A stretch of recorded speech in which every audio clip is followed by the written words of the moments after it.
Bonjour et bienvenue en francophile. Je m'appelle Shamika et je suis enseignante de français. So today we are learning how to respond when someone says thank you.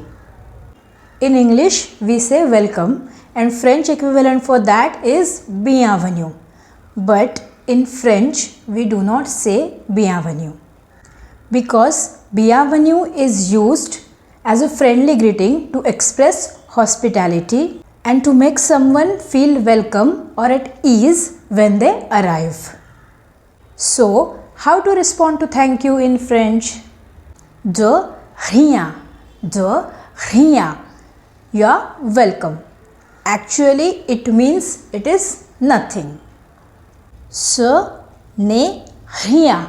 Ce n'est rien means this is nothing. Avec plaisir. Avec plaisir means with pleasure.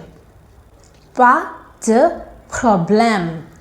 Pas de problème. It means no problem. And the fifth one is je vous en prie. Je vous en prie. My pleasure. So keep this in mind and don't get confused because of bienvenue. À bientôt.